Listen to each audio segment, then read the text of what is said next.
Bom, pessoal, vamos lá para a aula 5. Essa aula agora a gente vai ver o cadastro dos trabalhadores, ok? Então, esse cadastro é muito importante, principalmente esse slide que a gente está agora, que é com relação ao PIS do empregado, tá? Só antes de comentar o PIS do empregado, a gente vai só ver quais são os campos que a gente vai ver lá no programa da Cefip e já vai partir direto lá para o programa da Cefip, beleza? Então, deixa eu trocar o slide aqui.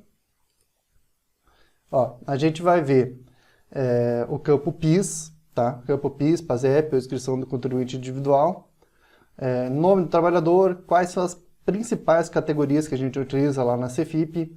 Endereço, se é obrigatório ou não. CBO, carteira de trabalho, matrícula, código de ocorrência. Eu vou mostrar isso aí para vocês, como que funciona. Data de nascimento, admissão, optante pelo FGTS ou data de opção pelo FGTS, tá? Então, comentando o principal campo lá da Cefip, antes da gente abrir o programa e ver lá os dados dentro do programa. O PIS, o Programa de Integração Social, ele é o principal código para a gente colocar lá com relação ao trabalhador para a vida previdenciária do trabalhador, tá? Então, é muito importante.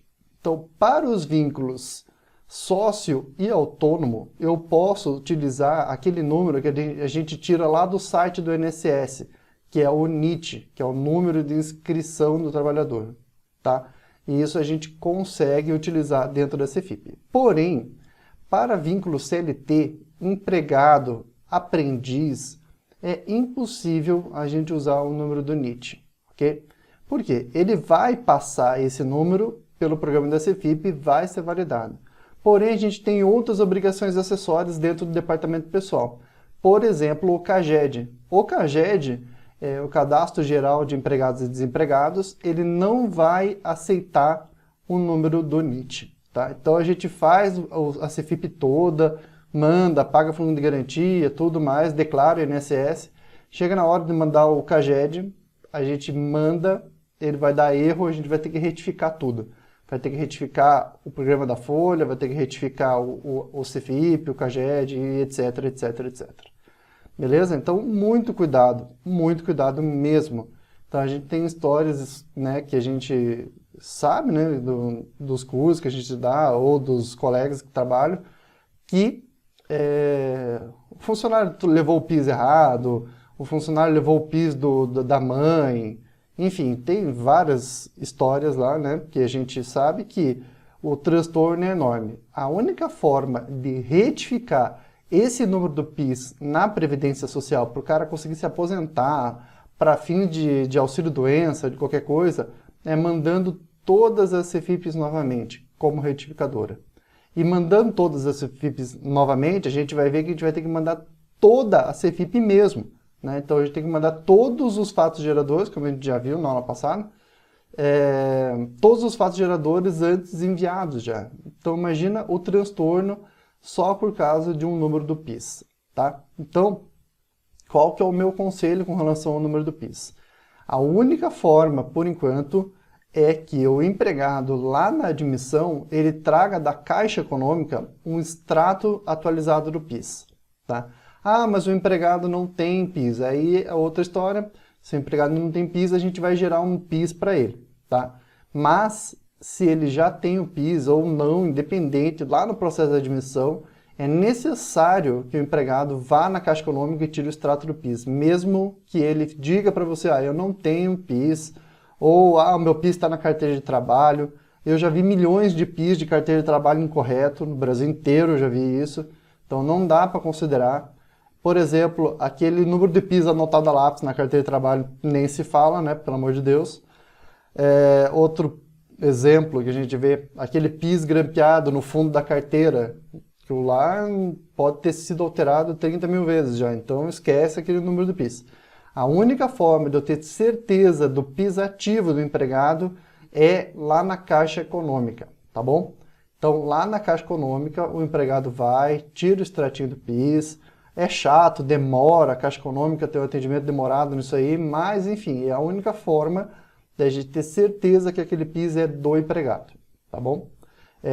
Enfim, eu sei que existem outras formas, existe o 0800 da Caixa também, que nem sempre está disponível, mas enfim, dá para tentar pelo 0800 também, mas eu acho que o mais prudente de tudo é o quê? Incluir lá no processo de admissão da empresa que o empregado vá, antes de ser admitido, vá na Caixa Econômica, tira o extrato do PIS.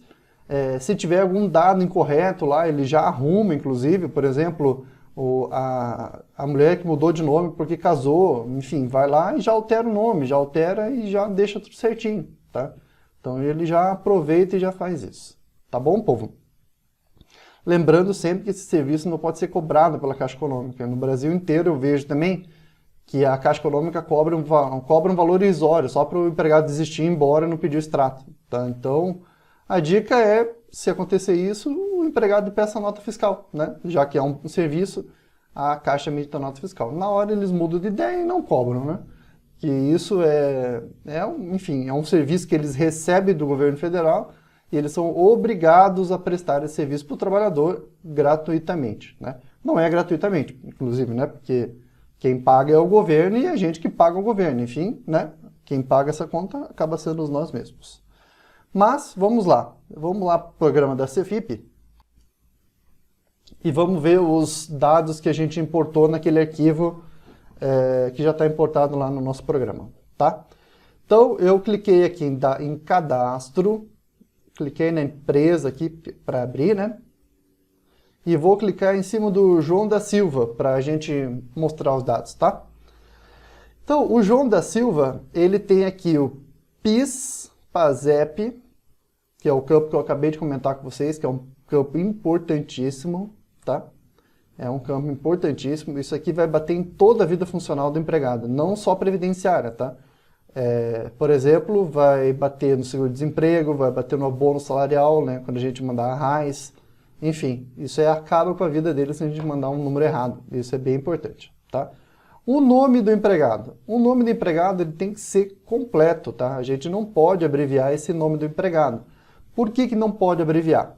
A Caixa Econômica, ela administra dois grandes bancos de dados, digamos assim, que vêm da Cefip ou vêm lá do cadastro do PIS, tá? Que é o cadastro do FGTS e o cadastro do PIS. Hoje a gente chama de NIS, né? Que é Número de Integração Social, que ele engloba PIS, PASEP, NIT, SUS, enfim, todos os números, tá? Então, esses dois cadastros, eles são inconsistentes às vezes. Por quê?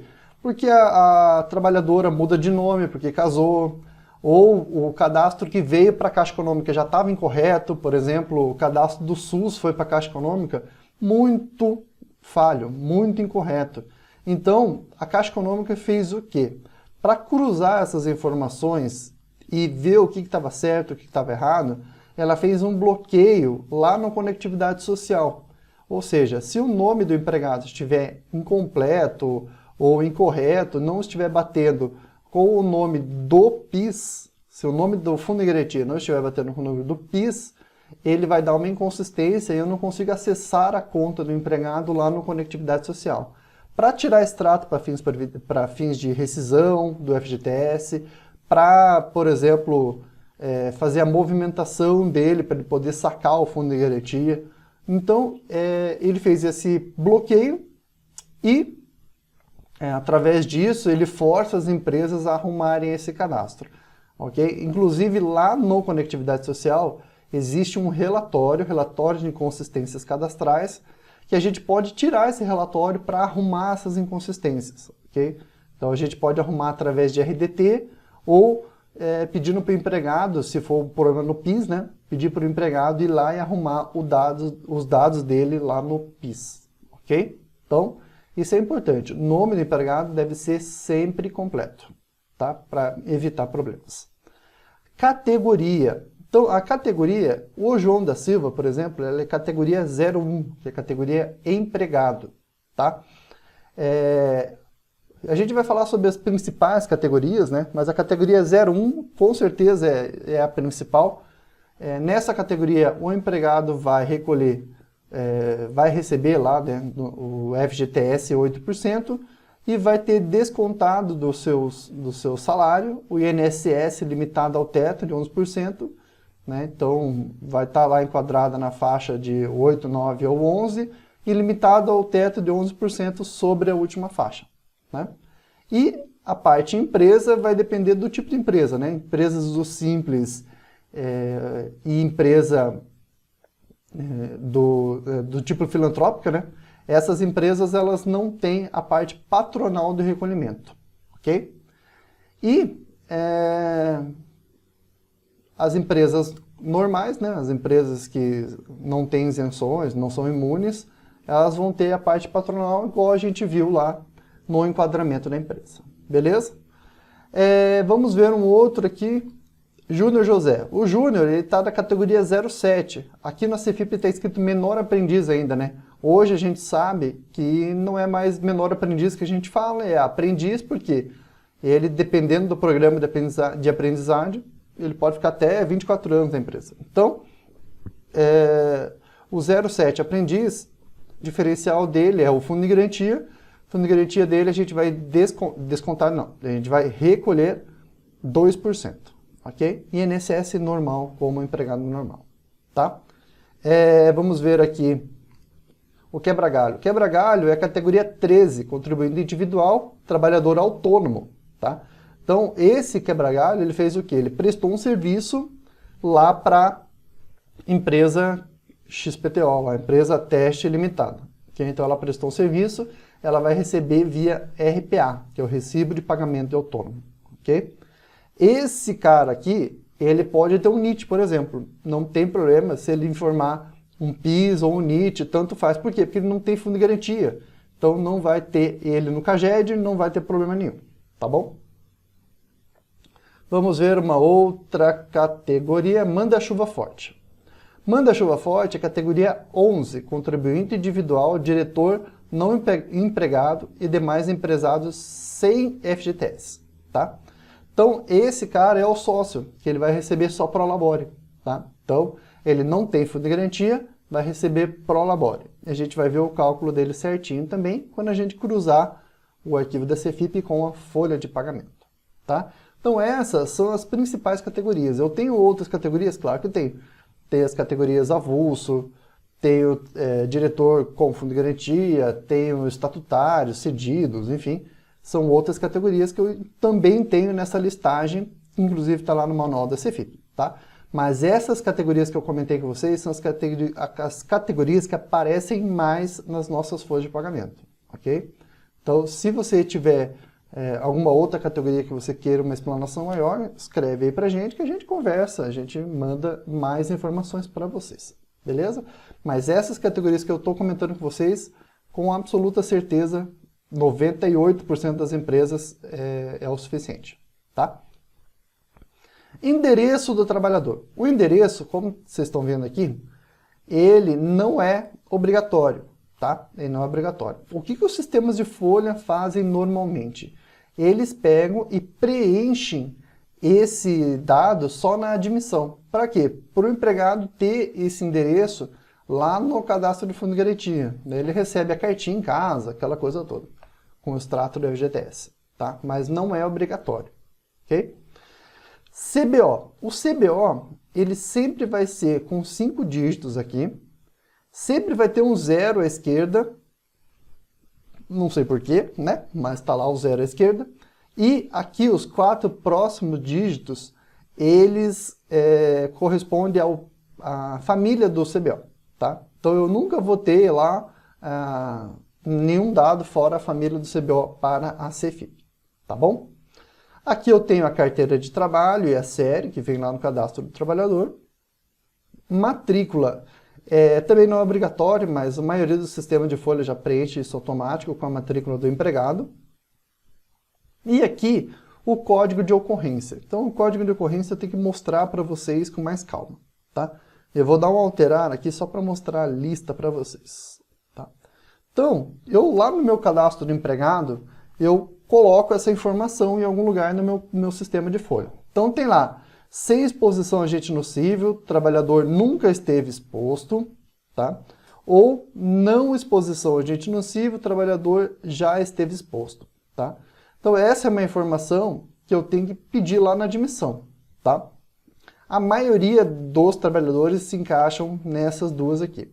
Ou nunca teve exposto, ou não está exposto e já esteve exposto algum dia, tá? Daí eu tenho aqui para baixo as categorias 2, 3 e 4. Essas 2, 3 e 4 são exposições a agente nocivo que dão direito à aposentadoria especial, tá? Então, essa aposentadoria especial ela é determinada pelos laudos da medicina do trabalho. Então, se eu tenho alguma função, por exemplo, o cara trabalha na UTI e ele está exposto a infecto contagioso, ele tem direito a uma aposentadoria especial. Então, esse laudo deve vir lá da Medicina e Segurança do Trabalho para daí eu alterar o meu sistema de folha de pagamento. Por quê? Se eu coloco 2, 3 ou 4 de categoria, ele vai calcular um percentual a mais do risco ambiente de trabalho. Ou seja, isso aí vai majorar a minha folha de pagamento, tá bom? Então isso aí é bem importante. Não é todo mundo que se enquadra nesta categoria, tá bom? Aí eu tenho a famosa categoria 5, que é mais de um vínculo empregatício, que eu já comentei com vocês, por exemplo, o cara que é professor em 2 lugares, ele é professor aqui na Labor Físico e é professor lá na PUC Paraná, tá? Daí aqui na Labor Físico eu já descontei todo o meu INSS, que eu tive que descontar, que é 11% sobre o teto, eu levo uma cartinha lá para a PUC Paraná e falo, ó, PUC, não desconte meu INSS esse mês, porque eu já descontei tudo na primeira fonte pagadora minha, tá? Então eu tenho que colocar esse código 05 no meu sistema de folha, tá? Se eu recebi a cartinha, por exemplo, a PUC Paraná, né? Daí o que acontece? A CEFIP ela vai parar de descontar INSS desse trabalhador. Ou seja, eu vou ter que informar quanto de INSS eu descontei dele, tá? No caso da PUC, que recebeu a cartinha dizendo que ele já descontou tudo lá na outra empresa, quanto que a gente vai descontar aqui na nossa? Nada, né? Então a gente não vai descontar, a PUC Paraná não vai descontar nada do meu INSS, do meu Lerite lá. Por quê? Porque eu já descontei tudo em outra empresa, tá bom?